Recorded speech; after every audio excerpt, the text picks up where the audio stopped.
जय हिंद प्यारे साथियों, कैसे हो आप सभी। स्वागत है आप सभी का आपके अपने डीएसपी एकेडमी लर्निंग प्रोग्राम में।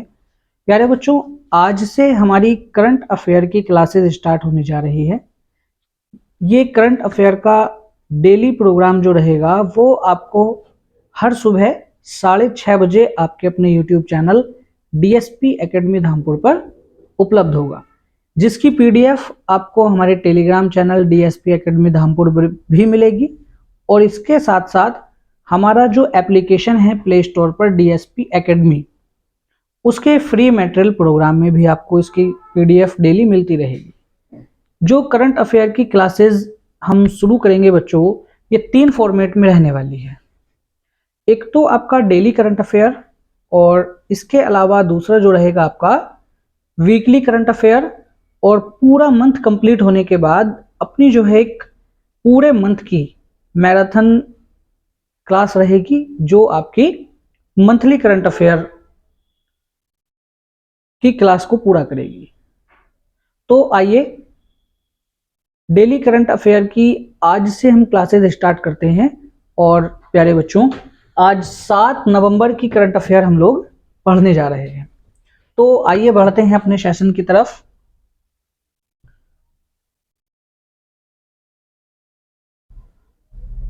इसमें भी जो है बच्चों आपको 3 फॉर्मेट में हमारा डेटा मिलेगा। पहली फॉर्मेट में हम जो है क्वेश्चन को इस तरह से आपका डिटेल्ड पढ़ेंगे। उसके बाद इनसे बनने वाले जो ऑब्जेक्टिव क्वेश्चन आपके एग्जाम में आ सकते हैं उस फॉर्मेट को पढ़ेंगे, और उसके बाद इसको 1 लाइनर पढ़ेंगे। इससे क्या होगा कि हमारा रिवीजन भी काफी अच्छा होगा। और डेली करंट अफेयर को जब हम एक साथ 3 फॉर्मेट में याद करके चलेंगे तो किस तरह से क्वेश्चन बन सकते हैं, वो पूरा कंप्लीटली हमारा फॉर्मेट तैयार हो जाएगा। साथ ही साथ हमारी करंट अफेयर के साथ आपको current affair with static format मिलेगी, यानी कि करंट अफेयर के बीच में जो है साथ साथ में इसके स्टैटिक का डेटा भी हम लेकर चलेंगे, ताकि आपकी तैयारी जो है बहुत ही बेहतर हो सके। तो आइए बढ़ते हैं। सबसे पहले देखते हैं बच्चों आज की हाईलाइट।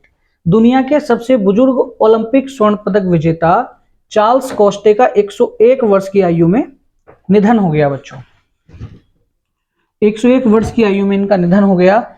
ये जो है फ्रांसीसी साइकिलिंग के महान खिलाड़ी रहे हैं और दुनिया के सबसे उम्रदराज जीवित ओलंपिक स्वर्ण पदक विजेता भी रहे हैं। 3 नवंबर 2025 को बच्चों इनका निधन हो गया। और ये 1948 के लंदन ओलंपिक में टीम परसूट साइकिलिंग स्पर्धा में स्वर्ण पदक विजेता रहे हैं। ठीक है बच्चों, इनके टीम में पियरे एडम, सर्ज प्लूसो और फर्नार्ड डेकेनाली भी शामिल थे। इसके बाद बच्चों बात करेंगे, अगली हाईलाइट की तरफ चलते हैं कि बोत्सवाना से अगले माह जो है भारत में 8 चीते मंगाए जाने की तैयारी है। तो वैसे तो हमारी क्लास में चीते भरे पड़े हैं, लेकिन 8 और चीते जो हैं बच्चों वो बोत्सवाना से मंगाए जा रहे हैं भारत, जिसमें भारत दिसंबर 2025 के तीसरे सप्ताह तक बोत्सवाना से 8 और चीते लाने की तैयारी कर रहा है। यह जो प्रोजेक्ट रहेगा, इसको प्रोजेक्ट को नाम दिया गया है बच्चों प्रोजेक्ट चीता। इसका उद्देश्य क्या है कि प्राकृतिक आवासों में चीतों को पुनर्स्थापित करना इसका उद्देश्य है। यह प्रजाति 1952 में विलुप्त घोषित कर दी गई थी। अब चीतों की जो ये प्रजाति है बच्चों, ये 1952 में चूंकि विलुप्त घोषित कर दी गई थी, भारत के अंदर इसको पुनर्स्थापित करना उद्देश्य है। चयनित चीते फिलहाल बोत्सवाना में क्वारंटीन में हैं और उन्हें मध्य प्रदेश के कूनो राष्ट्रीय उद्यान में लाया जाएगा, जहां उन्हें पहले निगरानी में रखा जाएगा, उसके बाद जंगल में इनको छोड़ दिया जाएगा। और प्रोजेक्ट चीता का प्रमुख लक्ष्य भारत के घासभूमि पारिस्थितिक तंत्रों में चीतों की वापसी सुनिश्चित करना है। तो क्लास में उपस्थित सभी चीते जो है एक बार क्लास को शेयर कर दें। आइए बढ़ते हैं अगले पॉइंट की तरफ। तो जो आज की तीसरी हाईलाइट है, उत्तर कोरिया के राष्ट्र प्रमुख रह चुकी किम योंग का निधन हो चुका है। तो उत्तर कोरिया के पूर्व औपचारिक राष्ट्राध्यक्ष रहे हैं किम योंग। तो 97 वर्ष की आयु में इनका निधन हो गया बच्चों 4 नवंबर 2025 को, जिससे उत्तर कोरियाई नौकरशाही के एक ऐतिहासिक युग का अंत हो गया। किम वंश के वो सबसे लंबे समय तक सेवा देने वाले नेताओं में से एक थे। लगभग 7 दशक की राजनीति तक ये सक्रिय रहे। किम योंग ने 1998 से 2019 तक सर्वोच्च जनसभा के प्रेसिडियम अध्यक्ष रहे हैं, जो उन्हें देश का औपचारिक राष्ट्रीय अध्यक्ष बनाता है। अगली हाईलाइट की तरफ चलते हैं। ओपन एआई और अमेजन में 38 अरब डॉलर का समझौता। तो ओपन एआई और अमेजन में वेब सर्विसेज ने बच्चों 3 नवंबर 2025 को 38 अरब अमेरिकी डॉलर लगभग 3.17 लाख करोड़ का एक बहुवर्षीय रणनीतिक समझौते की घोषणा करके प्रौद्योगिकी यानी कि टेक्नोलॉजी क्षेत्र में प्रौद्योगिकी जगत में हलचल मचा दी है।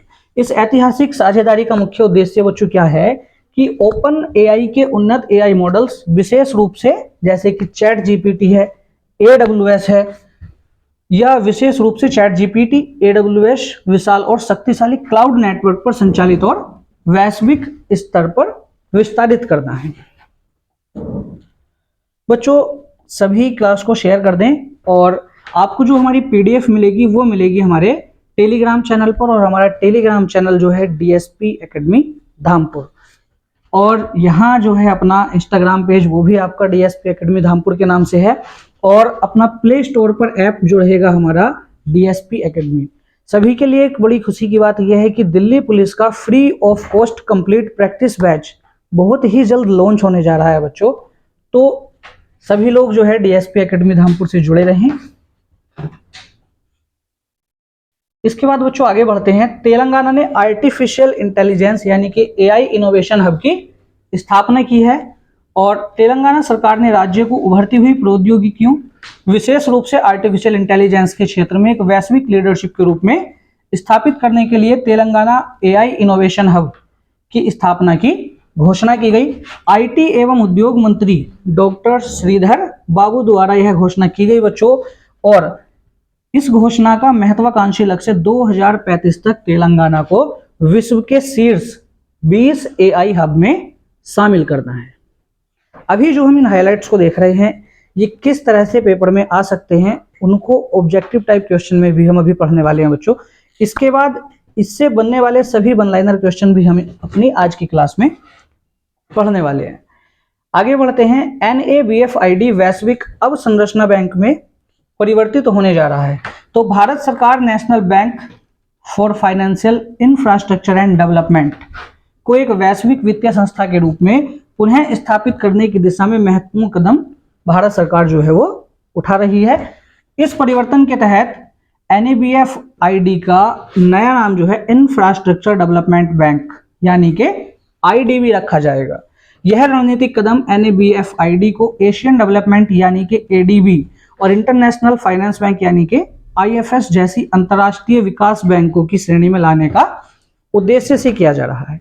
अर्थात ये जो संस्था रहेगी वो अंतर्राष्ट्रीय विकास बैंक जैसे आपका ADB है या IFC है, इसी की तरह एक संस्था विकसित की जा रही है भारत के अंदर, जो एक इंटरनेशनल डेवलपमेंट बैंक की तरह काम करेगी। इसके बाद बच्चों आगे बढ़ते हैं। MNRI हरित हाइड्रोजन पर अंतर्राष्ट्रीय सम्मेलन की मेजबानी करेगा कौन? अपना प्यारा भारत। तो भारत सरकार के नई दिल्ली और नवीकरणीय ऊर्जा मंत्रालय द्वारा 11 और 12 नवंबर 2025 को नई दिल्ली में अंतर्राष्ट्रीय ग्रीन हाइड्रोजन सम्मेलन 2025 का आयोजन किया जा रहा है। 5 स्टार लगाकर बच्चों इस पॉइंट को छाप लीजिएगा। इस सम्मेलन का जो मुख्य उद्देश्य है वो भारत के तेजी से विकसित हो रहे ग्रीन हाइड्रोजन क्षेत्र में वैश्विक और घरेलू हितधारकों को एक साझा मंच पर लाना है।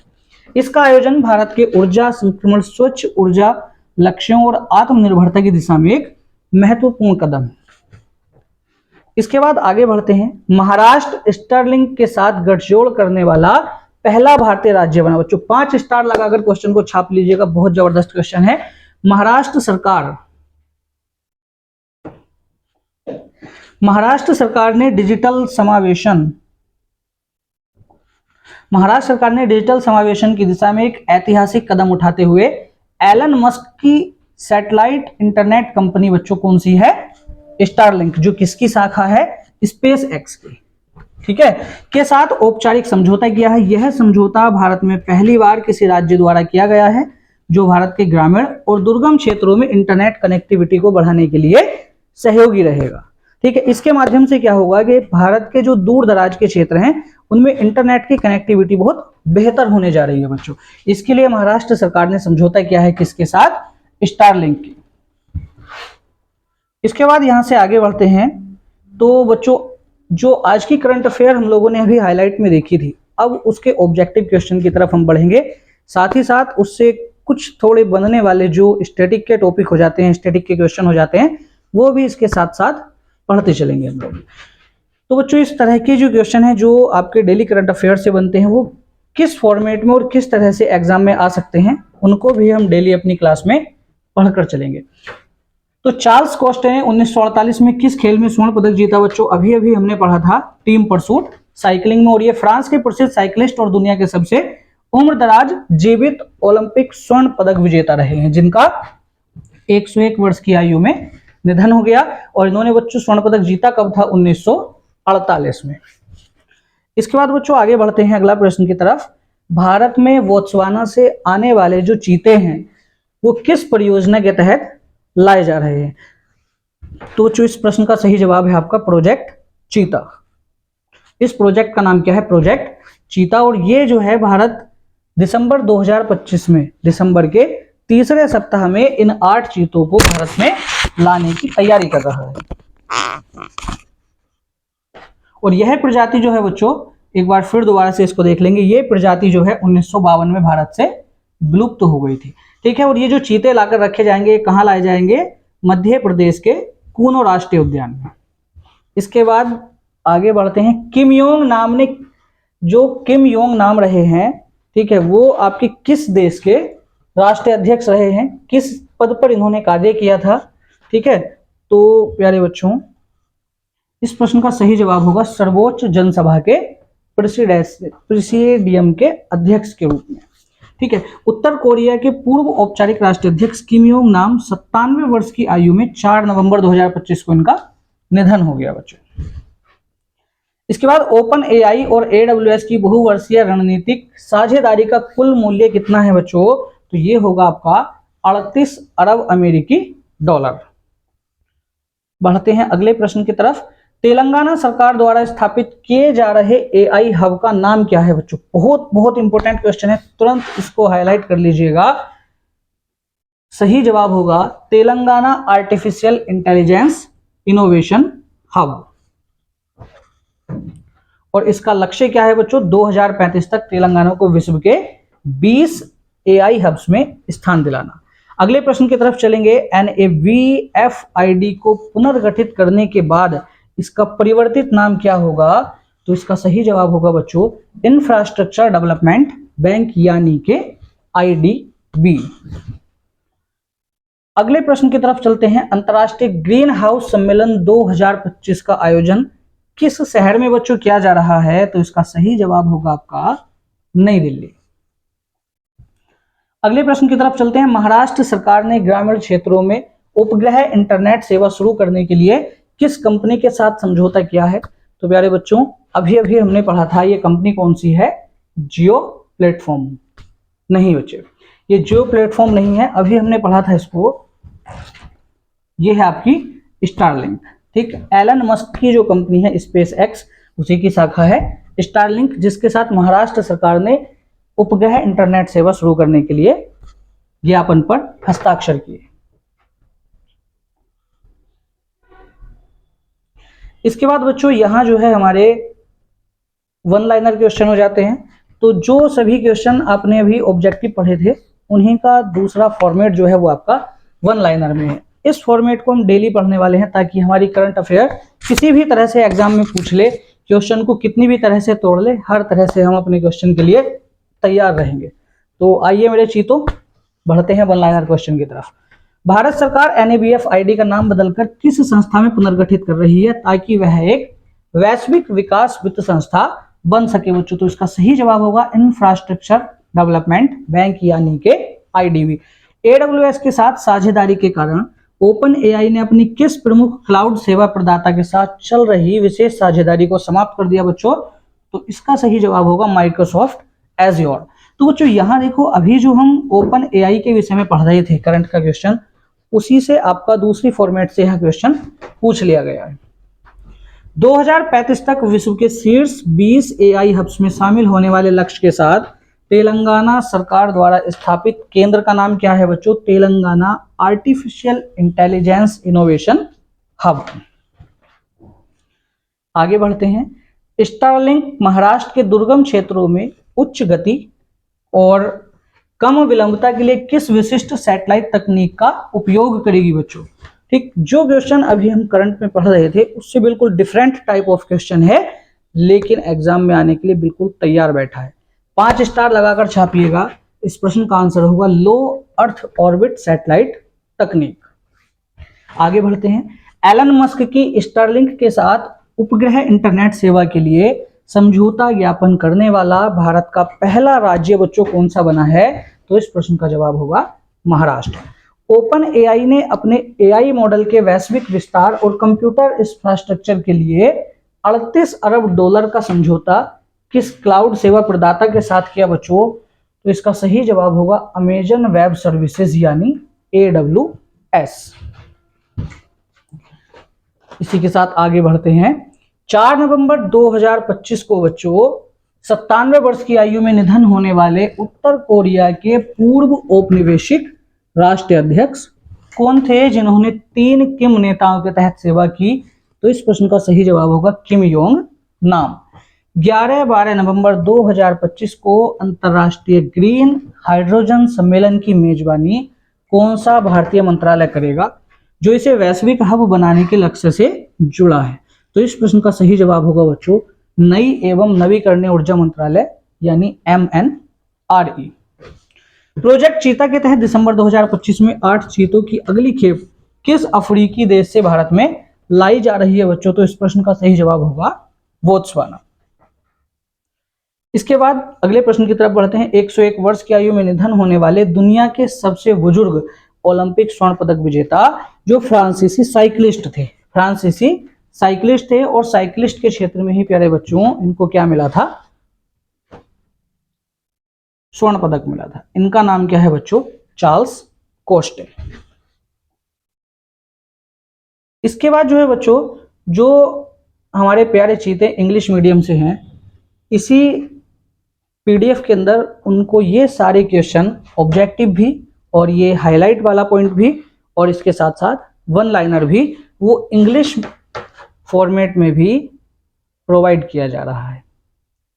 ठीक है प्यारे बच्चों, तो सभी लगे रहिए तैयारी में, क्योंकि कहते हैं कि परिंदों को मंजिल मिलेगी यकीनन, परिंदों को मंजिल मिलेगी यकीनन, ये फैले हुए उनके पर बोलते हैं। परिंदों को मंजिल मिलेगी यकीनन, ये फैले हुए उनके पर बोलते हैं। अक्सर वो लोग खामोश रहते हैं जमाने में जिनके हुनर बोलते हैं। जय हिंद।